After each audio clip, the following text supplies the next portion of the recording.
Welcome to the Paranormal Stakeout radio TV show with Larry Lawson. As a former career law enforcement officer and law enforcement educator, Larry focuses on the use of tried and true law enforcement investigative techniques in conducting paranormal investigations. Despite his experience and training, Larry also keeps an open mind to discussions on topics that deal with evidence that are not quite as physical in nature. Paranormal Stakeout guests are professionals in the field of the paranormal and parapsychology, conducting the investigations and research needed to further the cause of paranormal study. Larry advocates an agenda of standardization of structure and training in the field of paranormal investigation and research for the purpose of one day being able to produce the evidence needed to convince a jury of the existence of the paranormal. Whether it is ghosts, UFOs, unsolved mysteries, hauntings or cryptids, no topic is beyond the investigative reach of Larry Lawson and the Paranormal Stakeout radio TV show team. Now, here is the host of the Paranormal Stakeout radio TV show, Larry Lawson.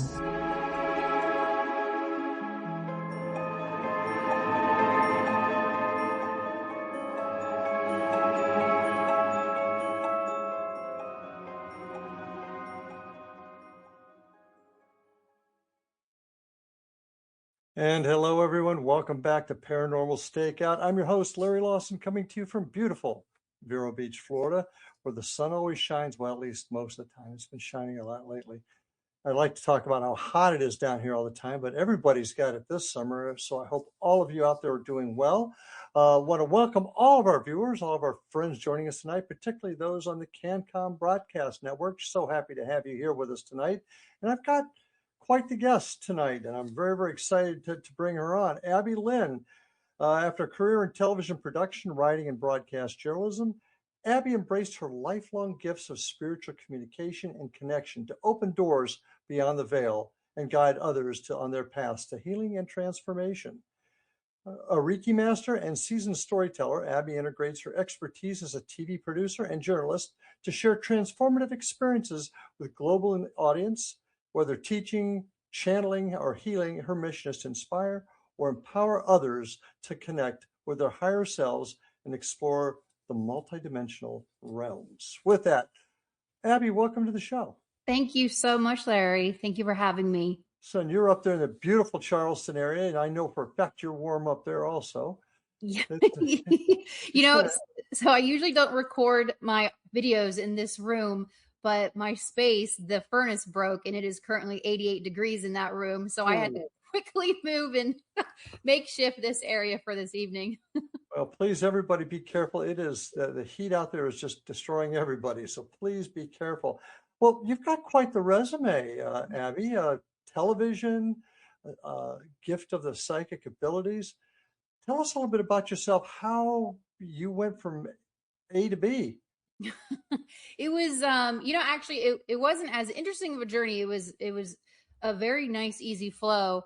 But I often talk about it was a life tapped in. So I was experiencing paranormal from the time I was a toddler, whether it be spirit in my home or the UFOs outside. So, at the age of 4 and 5, I was already telling my parents about how I went up into a ship that evening, and I remembered it. I remembered going, and the thing I loved most, I lived in the Appalachian Mountains.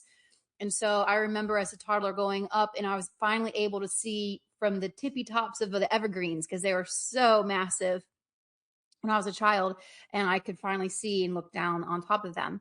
But those were always very positive experiences for me. The ones that I could remember were positive. There were other ones that were not positive. Those were the evenings where I was being quote unquote taken. But because I had those experiences and I had the experiences with spirit, that's what led me into journalism. I had a very curious mind because I was always looking for a way to explain my life to other people.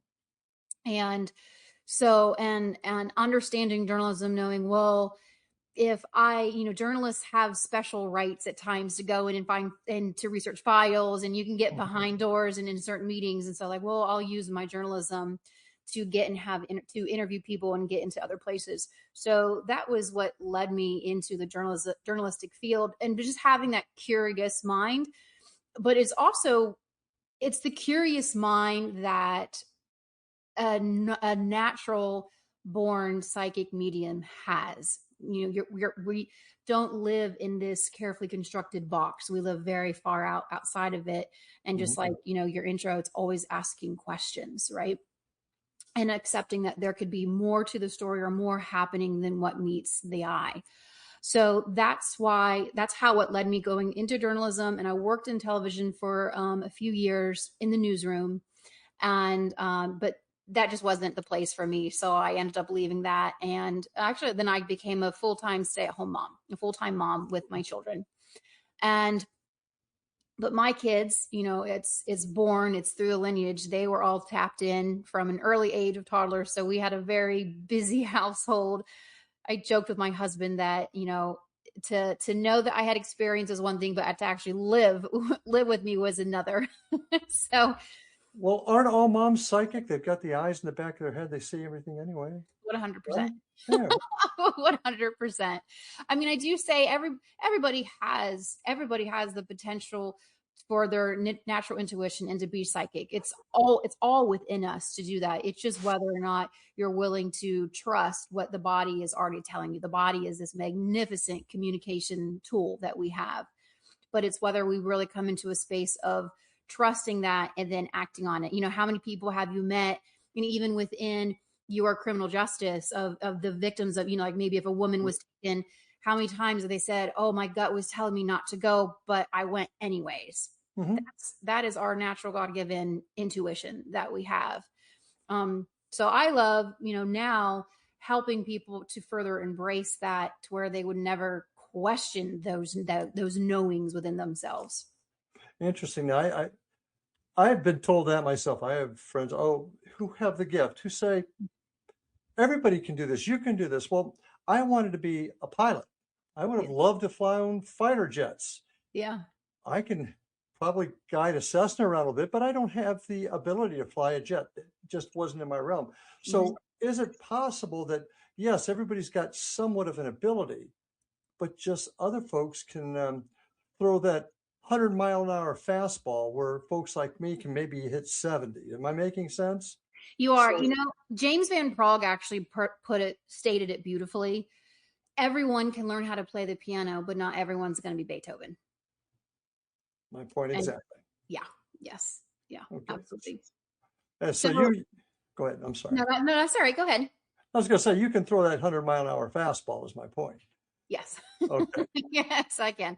Yeah. And I've seen it enough within my clients that I will say it is extremely rare. I haven't seen it where a medium just pops up into a family bloodline out of nowhere. It's traveled down through the lineage, whether grandma was a medium or, the great aunt was a medium. Someone within that bloodline had those abilities, just like you said, to throw that 100-mile pitch, and it is awakened and it works within that person.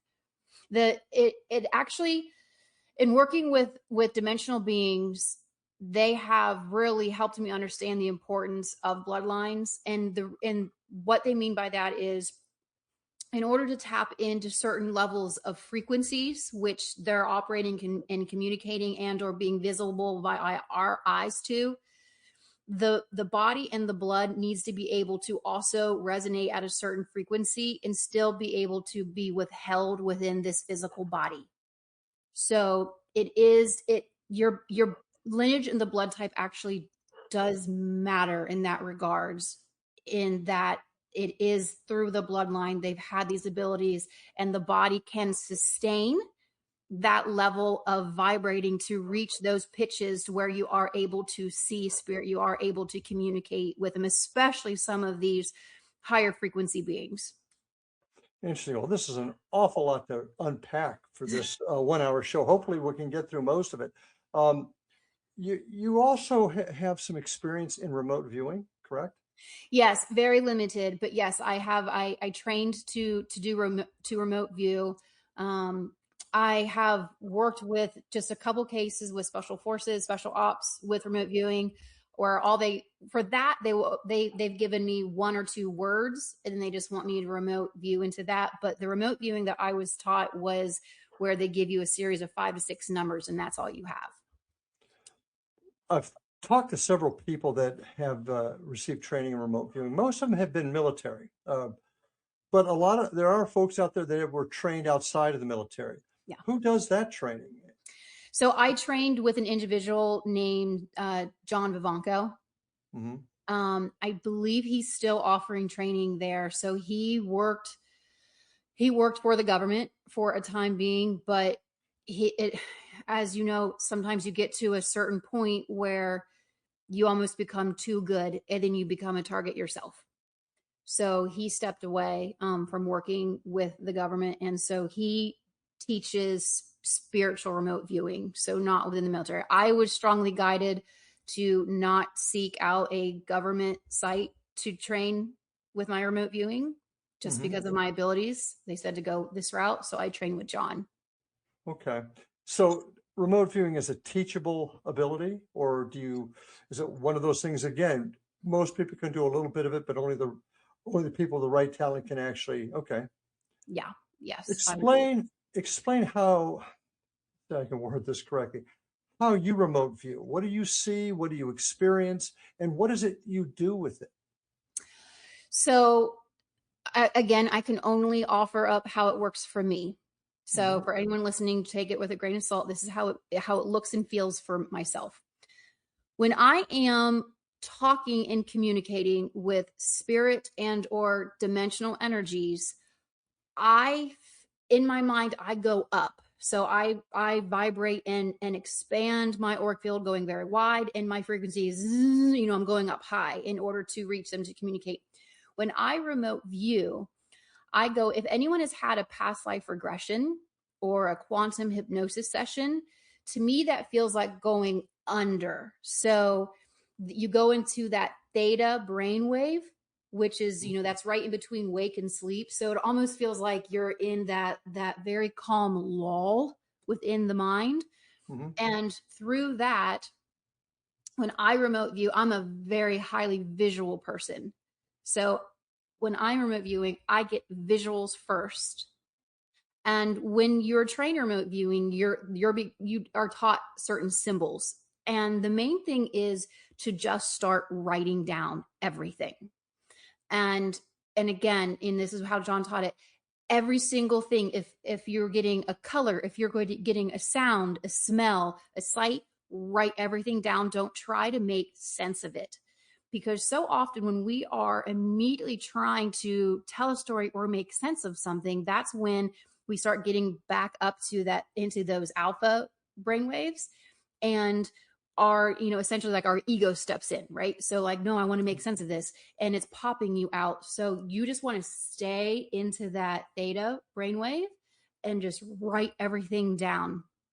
And then another part that he trained was, so you go, essentially you do a first swipe at it.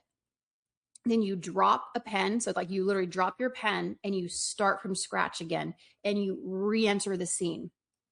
And again, you're writing. So you take 3 to 5 swipes at something. And each time you're going in, you're looking a little bit deeper. You're seeing what else you can find there. And then you come around and you try to see what's lining up. Great. And unfortunately, we've got to take our first break. This is already going very, very quickly, but we're going to delve more into what you do with remote viewing and what your purpose for that is. And we'll do that in just a minute, folks. So stay with us. We'll be back after these messages.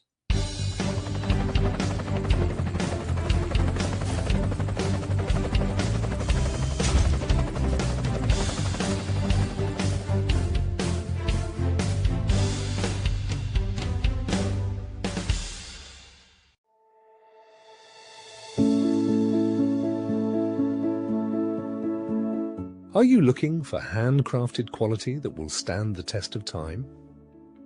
At Benchland Woodworking, beautiful wood creations are built with skill, passion, and attention to detail. From custom furniture and home decor to unique handcrafted pieces, every project is designed to bring warmth, character, and lasting beauty to your home. Whether you're searching for a one-of-a-kind gift or a custom piece made just for you, Benchland Woodworking delivers craftsmanship you can see and quality you can trust. Visit benchlandwoodworking.ca. Benchland Woodworking, handcrafted quality, timeless design, built to last.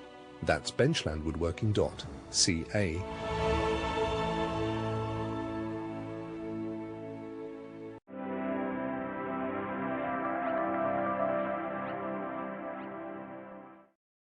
And we are back with my guest, Abby Lynn. Fascinating subject. And as I said, we've got so much to unpack tonight, but I'd like to know, how long did it take you to train to do remote viewing, and what do you do with it? What's your purpose for it? If you're not looking at missile sites in another country, what is your reason for doing it?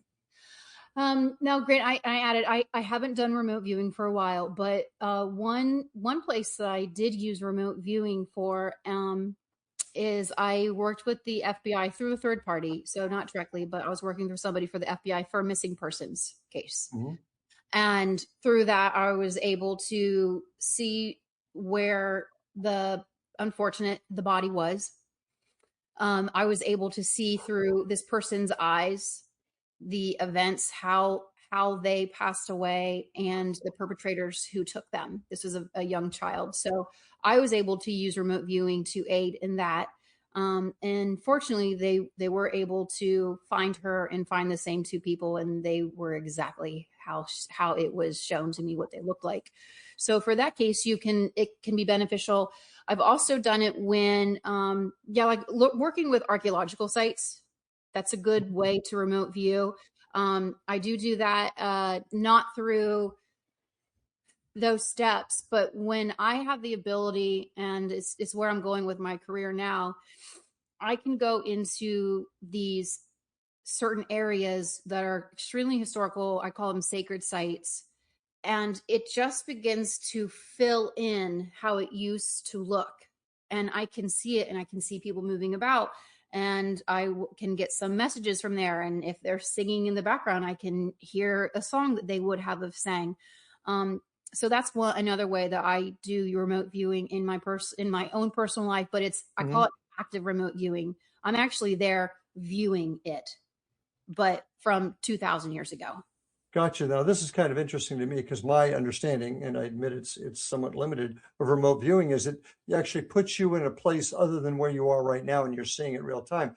But It sounds like you're also using your psychic ability, your mediumship ability, to contact the other side in the case of this homicide that occurred. Yes. How did you find the law enforcement officers? So the person who I was working with, who was special ops military, they contacted him. And because he knew my abilities, he contacted me. That's why I say I work through a third party. So he put me on the case, and I gave him the information, and then he shared it. So basically the cops called you. Essentially, yeah. The special, yeah. Because third party. Yes, yeah. That's interesting, because I get this question a lot. Do folks in law enforcement take what mediums have to say seriously? And I think it's changing. I think it's happening more and more. And that's kind of what I was getting at, that in this particular case, law enforcement reached out to you through a third party. Yes. But I will say, though, I would love to do a lot more of that work, but that's the only case that I have received in a number of years in order to do that.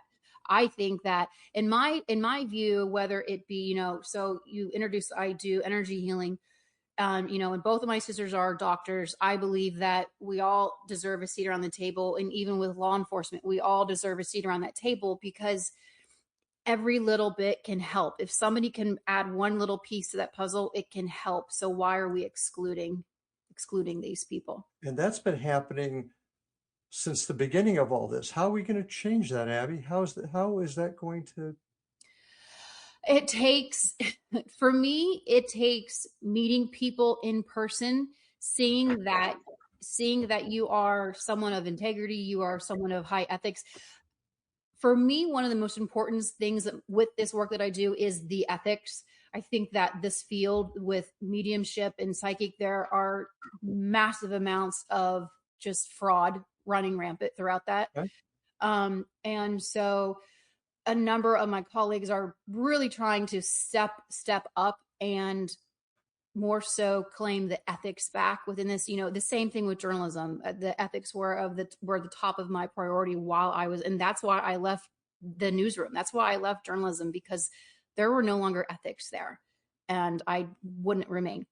So, but it needs to happen. There was a case where I was working with a physician. This patient had gone to the physician. They had gone to a therapist, like maybe something isn't helping me within my body because there's too many emotions going on. So they went to the therapist. They couldn't find it. So they called me in, and I did an energy healing. And because of what the body told me, what was going on in the body, it made sense why nothing that the doctor was doing was working yet, because there was an issue that hadn't even been thought of in the body. And once we removed that issue, then everything that the doctor was prescribing would work. So in the therapy, that would come later down the road. So in that, for instance, it made sense why we all needed a seat at that table to help the patient. Mm-hmm. Agreed. Now, I couldn't agree with you more about ethics. I'm sure you've explained how it's happened in your field. Certainly things like this go on in the paranormal research field because people make claims they can't come through with and make promises they can't keep.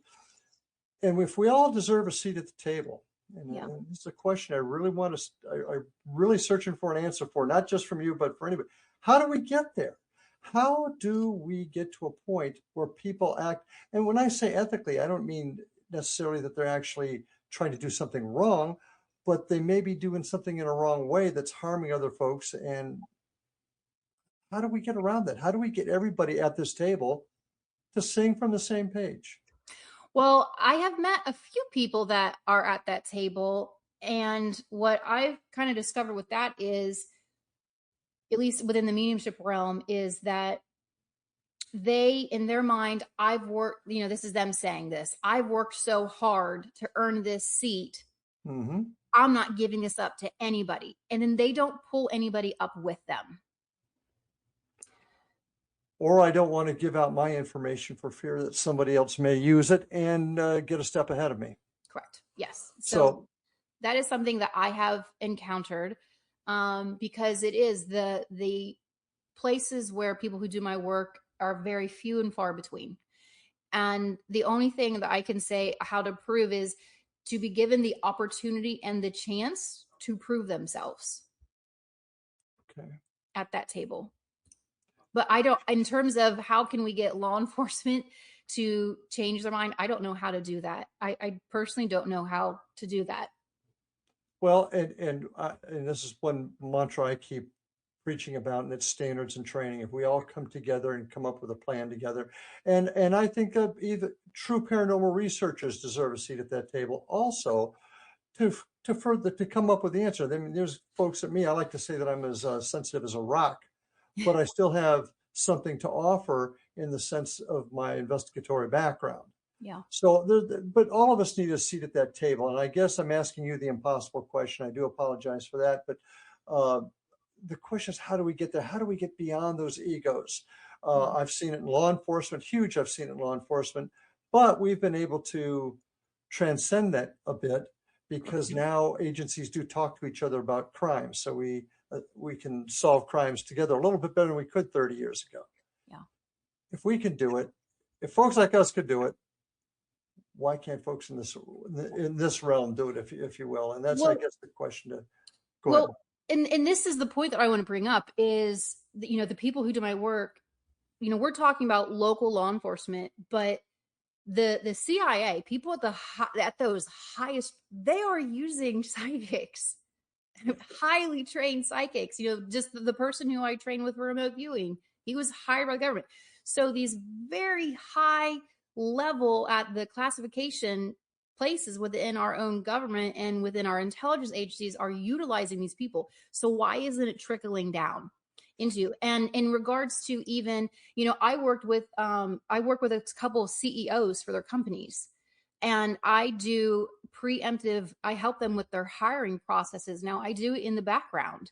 They'll send me a photo and they'll say, okay, this person is looking for a job here. And what I read through that photo is how that person works best, how their energy works best.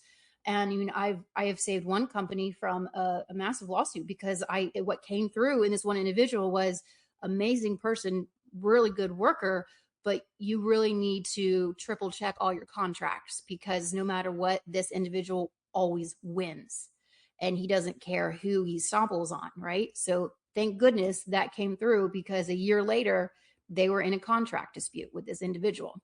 So, you know, on the background, CEOs are using people with my abilities, but again, it's still hush hush. They don't want to advertise that they're using this work. But yeah, I could see a lawsuit coming out of that. You mean you fired me because somebody thought I was this way? So I could see it. So how do you come up with the evidence? Obviously, in this case, they must have found a contract that he finagled somehow. But yeah, generally speaking, how do you prove? And that is an issue. I've got a dear friend who's a medium. We have this discussion all the time. How do you take what he's seeing legitimately, I feel, and prove that it's accurate? You can't. You can't. Yeah, I know. Yeah. I mean, so I led a group through, I live here in Charleston, and we went through the historical jail cell.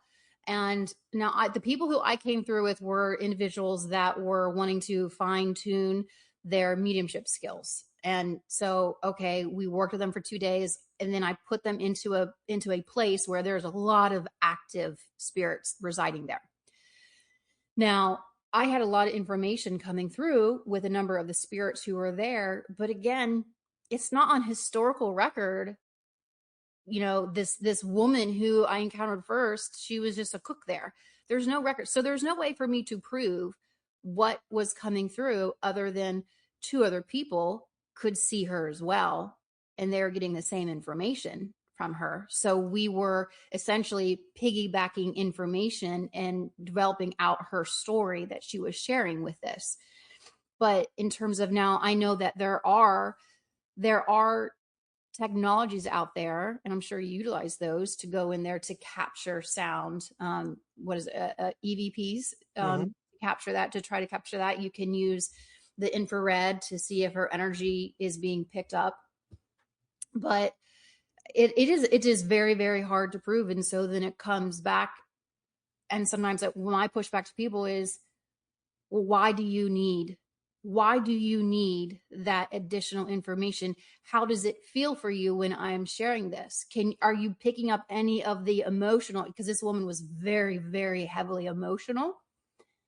Are you picking up anything in the field around you? Even though you said you had the sensitivity of a rock, but I don't know. I don't know. I'm a very strong Pisces. I don't need that. I'm not a skeptic. I don't need to have that evidence base, but a number of my colleagues do. Yes. And if you're going to survive in especially the legal world, you've got to have the evidence. And that's, I think, where the ethics part of this comes into play. And somehow that bridge has got to be built between how folks with your ability can see things and how that can be brought into the I don't want to say the real world, but the legal world. We'll put it to you that way, because I see a huge problem with that. And I see a lot of folks that maybe they have bad reasons for doing it, and maybe they just are trying and they don't realize they don't have all the answers, but they're giving people answers to their life's questions and possibly causing harm. So there's a whole ethical issue there. And so when you're talking about all these things with ethics, I think that's got to come into play. And I do agree, we all have to go sit at the same table to do this. Now, we got to take our next break, but when we come back, I want to talk to you about how you do this and where you go with it. I want to talk particularly about ley lines and the quantum realm. So be prepared for that. And folks, we'll be back with Abby Lynn right after these messages.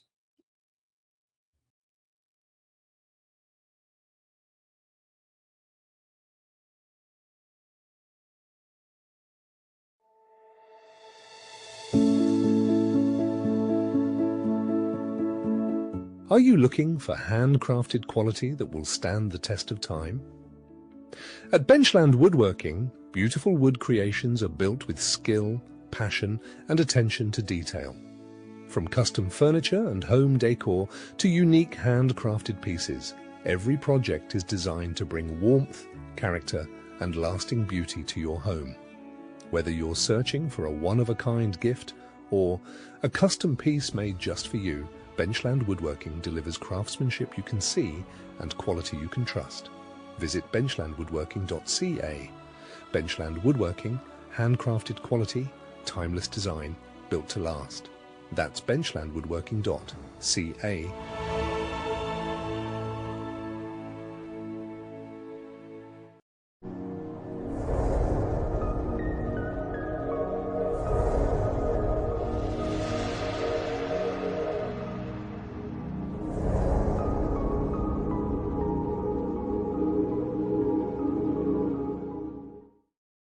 And we're back with my guest, Abby LYNN, here on Paranormal Stakeout. So, Abby, we've established that you've had this gift since you were young, since you were a toddler.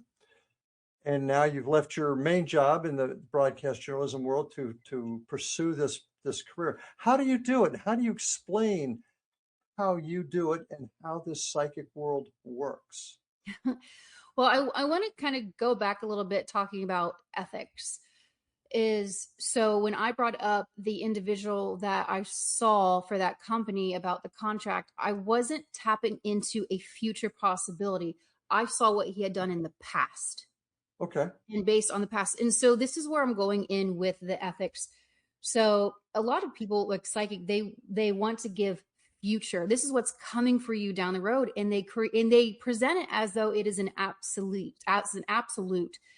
And that ethically, a true psychic would never give you future, because we are creation beings here in this third dimension. Human beings, we're master creation beings, and the future is always being created in every moment, because we have free will. We can always choose differently. There's a multitude of pathways, and this will segue into the quantum.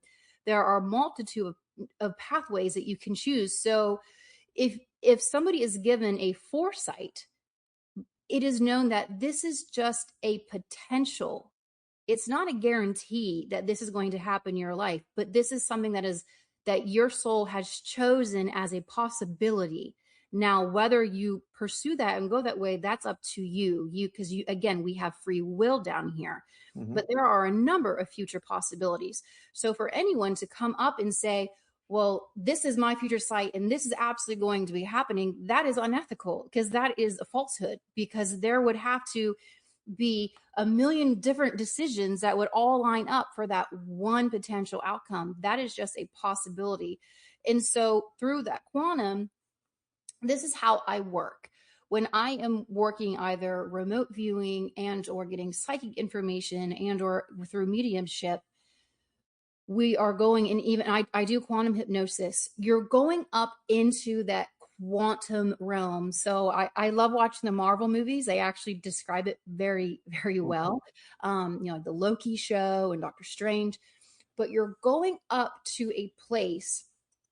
And if we have the understanding that all of us come from God, from source, whatever you want to call it, right? We come from source. Essentially, Larry, you are the Larry version of me, and I'm the Abby LYNN version of you. If we want to go to the very, very beginning, the basic, right? We all started as light, as energy coming from source. Hive mind. I'm sorry? Hive mind type of theory? Not really. No, because I don't know. I don't like hive-mindedness. No, we're not hive-minded. We each one of us has a free will, but that's how we are connected. Now, each one of us become our own expression of an energy, but still at the very, very base, we are still light. We're still a frequency. And so when I'm going up into that quantum realm, now granted, you've given me permission. If we have a session or I'm working with you, I always ask, do I have permission to go and read your energy, which is me going up into the quantum and reading all that has been. When you've given me that okay and that permission, I'm essentially the reason why I can see it and hear it is because at the end of the day, we are all light. We're all energy. We all came from the same home. And that's how we are connected. That's why you can walk up to somebody and feel like, I feel like I know you. I feel like I've seen you before. And that's the word resonance. You have a resonance with certain people because whether you've had past lives or you are more connected in a frequency space with them. So that to me is the quantum. So when I'm remote viewing, I'm going up into that quantum space where there is no time. Everything that ever was has been. And all I'm simply doing is viewing what's already occurred because I'm going up into that space. If we're looking at the Akashic records, I'm just going up and tapping into another lifetime, which at the very base, we're all still the same light and frequency. And so I have permission to go in there and view that and see that. Mm-hmm. So but again, like everything, and Dolores Cannon wrote this beautifully, it's a convoluted universe. I'm just beginning, right, to understand all of this. And every year, every time I'm working, I'm learning something new. I always say, 8 years ago, I knew nothing compared to what I know now, right? So there are no concrete answers. Everyone is still learning and remembering. Well, then maybe this is a question you just answered. How can put 5 mediums in a room? Yeah. All legit. But you get a different answer from all 5 as to what you've just described. Why is that? Because we are each perceiving from our own lens. Okay. And that's why I always tell people, this is how I view it. This is how I see it. My colleagues work mediumship very differently. I have a very dear colleague. She doesn't see anything when she works. She feels it in her body. But she and I can get the same information, where I'm very visual. She feels the blue satchel around the waist, where I see the blue satchel around the waist with the petticoat. So the reason why you can get different answers is that each one of us are still working through our own human lens, and we filter different information in different ways. And we also have different frequencies. So just like a band of light, in different frequencies, you're seeing different colors. So different people can see different layers of reality. Okay. The Akashic records, you just mentioned that before. That is certainly a source of debate, not only within our realm, but also the religious world. Mm-hmm. Where does that come from? Where do those records come from? The Akashics, how I remember them and how it has been explained to me from not spirit but from guides, is the Akashic records is okay. So I like to give people visuals for movies. I love watching movies. I'm film and television major. In the movie Star Wars, where they go into the Jedi training camp, right? If you're inside and you see all those scrolls, right? All those pillars, and every ounce of history that ever was is in there. And that's why the Jedi go in there and they study. The Akashic records is very similar. Every expansion, I like to say, instead of a lifetime, it's an expansion of light, right? The soul's purpose is to experience and to learn and to expand and grow. And we can do that in multiple different dimensions.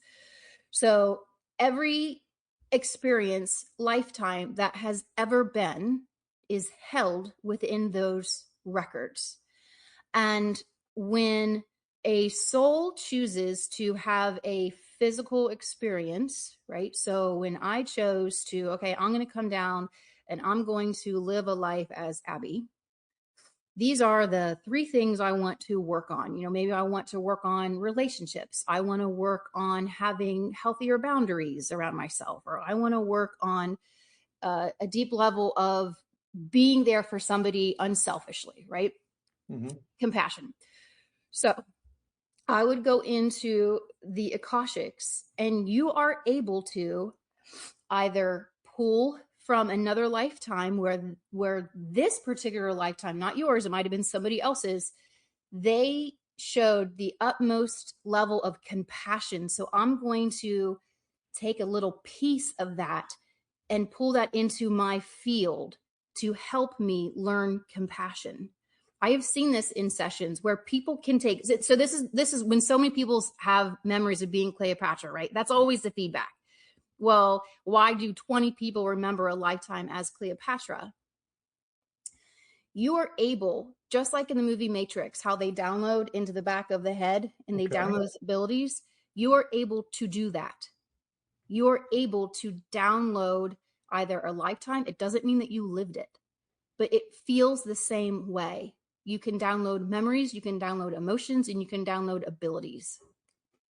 You know what this sounds like to me? It sounds like part of this cloning thing that folks want to do. You know, they want a perfect child, so they want the perfect blonde-haired, blue-eyed with this athletic ability. Well, that's kind of what it's sounding like to me. When you're up there ready to go for this reincarnation, if you will, you get to pick and choose how you're coming back. Where you're limited at. So I'm just talking about emotions. I'm talking about personality traits. Okay. But if you're talking about the physicality, which would be a cloning, where right, let's use that as a kind of where you're limited to is, you know, so when you play a video game and you're picking out your race car, right? You're like, okay, I want this to be red and I want those tires.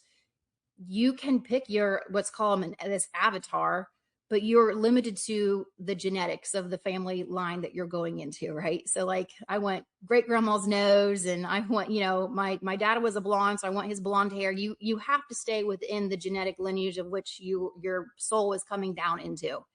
But even that has been explained to me, that you choose that in order to help you in some way in why you came down here. To improve yourself, to do better than you did last time? So I'll give you an example. Okay. I had a client come to me and they were already beginning to be on this path, but they questioned, like, why am I so tall? Like, I have big feet and I'm really tall. And like, why would I ever choose that? I don't. And what came through was because you knew that you were going to be going into rooms where you needed to be noticed and you needed to have a presence for what you are going to do, what you came down here to do, which was to be a strong orator. They wanted to write speeches and be a strong orator. So you chose through your lineage, the height that came from your dad's family, and, you know, because you have a stronger presence when you walk into a room. And that is why you chose that. But that's the physicality. That was the physicality. Yes. I thought we couldn't choose that. No. That is what you choose. Okay. My mistake. Yes. Yeah. No. You do choose that. So, you know, it's not a clone. It's not hive-mindedness, because again, you have free will. We have free will. You can choose differently. You can come down here and have all these perfect plans in line and come down here and just wipe it all and not do a dang thing that you came down here to do. Because when we come down here with amnesia and we forget it all. Got it. And that's part of the work, though. Earth is hard. This is one of the hardest places to have a lifetime in. I couldn't disagree with that one. How do you know this, Abby? How do you know this, and how do you know this is good? Don't take this wrong, but how do you know this is the correct answer? How does Abby LYNN know this is the way it is? Because this is what has been explained to me multiple times through a number of sessions over and over and over again. And again, I will reiterate, this is my lived experience, and you have the free will to not believe a word I'm saying. Oh, true. And then that's not the issue. I guess what I'm getting at is going back to those 5 mediums in the room, telling you 5 different stories, all of them, however you've done it, you've confirmed as being legit. How do they give 5 different stories? Because this is pretty detailed about how we come and go. Yeah. I do find one similar vein there, and that's that there's that one basic energy that we come from. So that's the one that's different. But I think that's a question a lot of people ask. How can I believe them when they all 5 tell me different stories? So explaining it the way you did, maybe you'll make people understand. But then they have trouble maybe understanding which one is correct, which route is correct. So I can say that. Go ahead. I'm sorry. Oh, yeah, no. And to that, my only answer to them is always, well, this is what has rang true it rings true in my body. It's what has been shown and told to me for, for a number of years over hundreds of different clients. And at the end of the day, you don't have to believe a word that I'm saying. Well, we all believe you, Abby. Don't worry about that. Okay, folks, we're going to take our next break. We'll be back for our last portion of the show here. So stay with us, Abby Lynn, on Paranormal Stakeout. See you after these messages.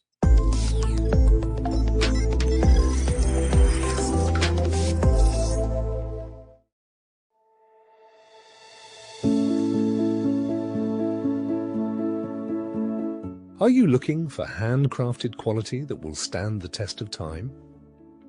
At Benchland Woodworking, beautiful wood creations are built with skill, passion, and attention to detail.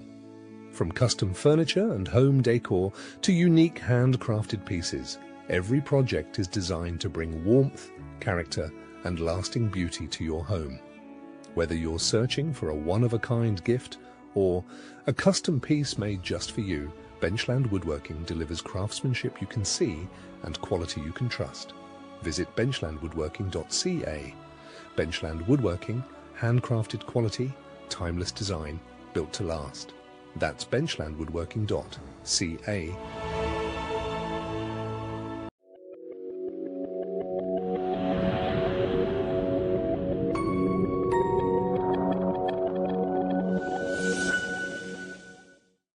And we are back with my guest, Abby Lynn, in our last section. We had so much to unpack here. I know I'm not going to get through all of it, but I do got to have a couple directions I do want to go. Yep. I understand you work some, or you, I don't know if that's the right word, but you deal with ley lines. Mm-hmm.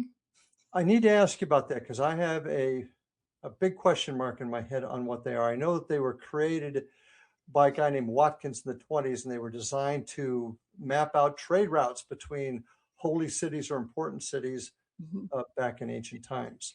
Yeah. How did that turn into a spiritual energy concept? So the way that and I know what you're talking about, and he didn't really create it. He tapped into it. He recognized what was there because again, he was traveling everywhere and he was noticing that these very historical sites, especially where they chose to do temples and or prayers and or rituals, that they were all lining up around the globe. And, there's no such thing as a coincidence within that, especially dealing with science. So the way that ley lines feel to me is a lot like the nervous system of the body. So it sends messages. And when, in terms of spirituality, when you go to a place where there are sacred temples or sites, the energy is just amplified.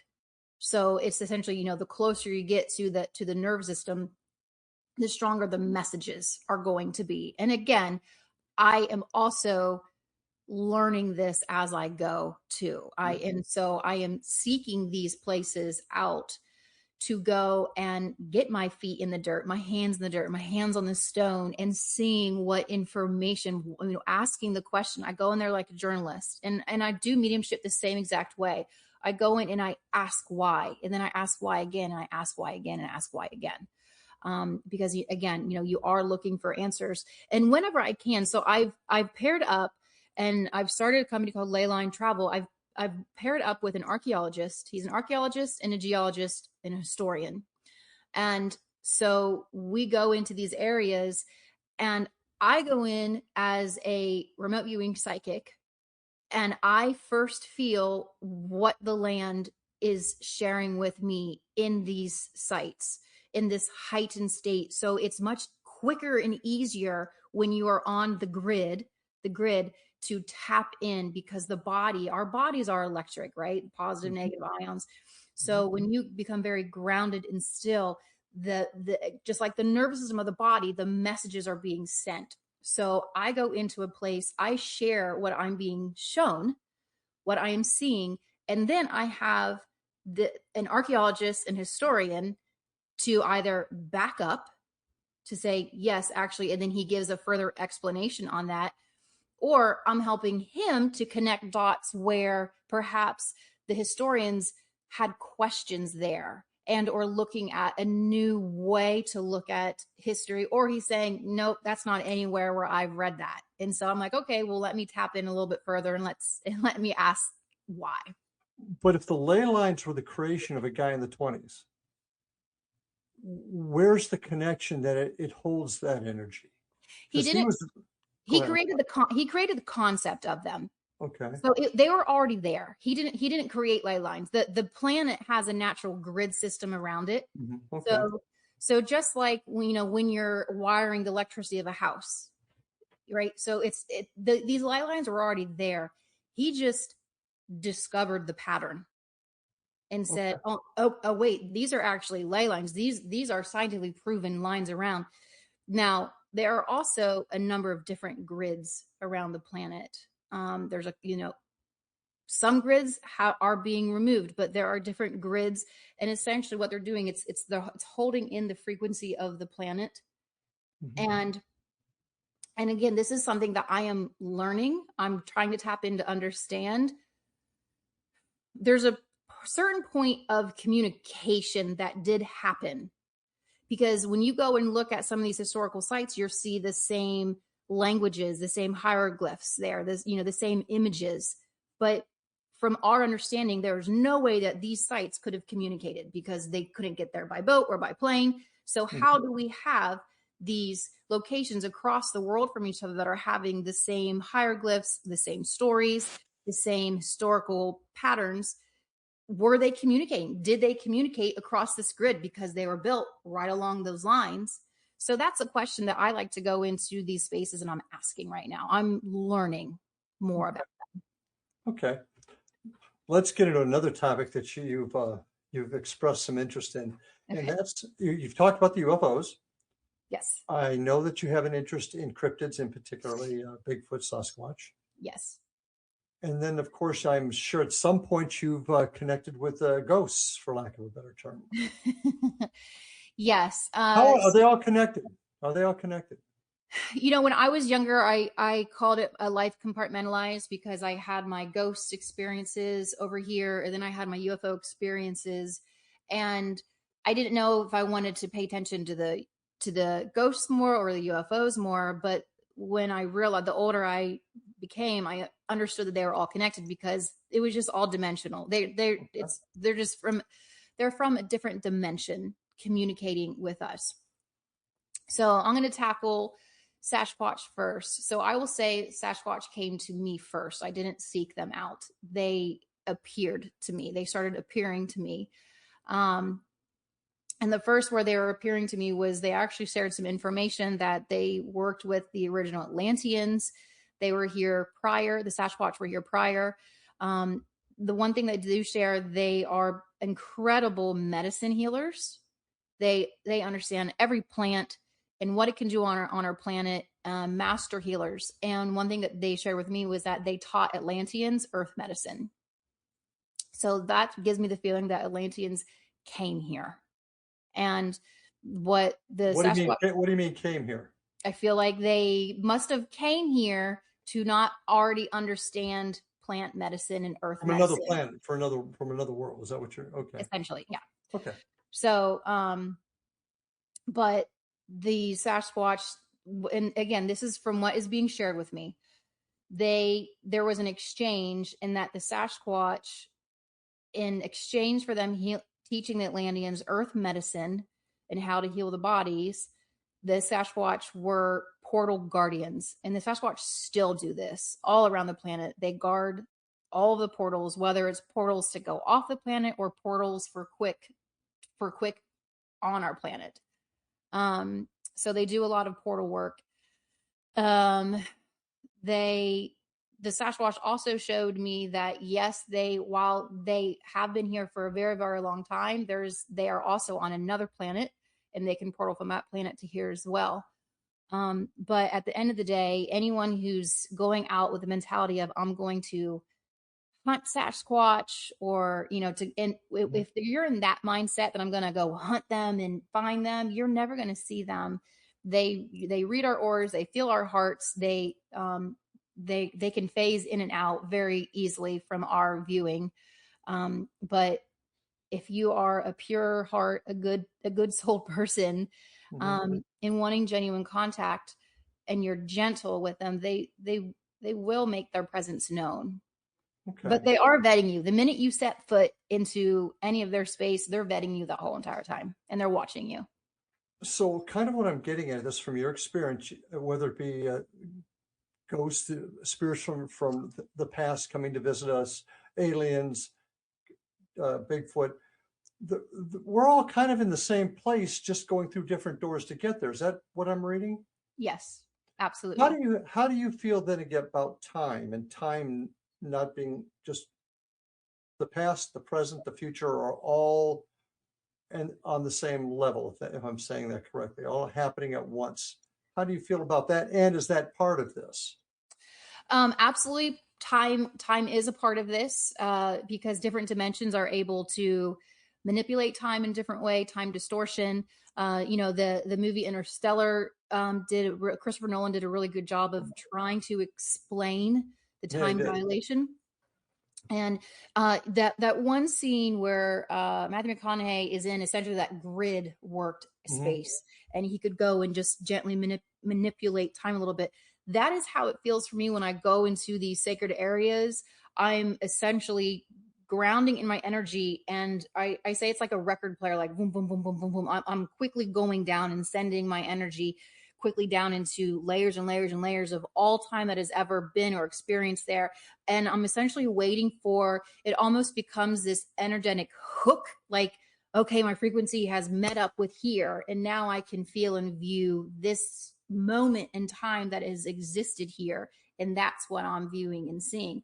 That's one of the reasons why you could ask 5 different mediums, like, what do you see here? And you're gonna get 5 different answers, because we're tapping into different energies that have synced up with our frequency. But in terms of time is very convoluted.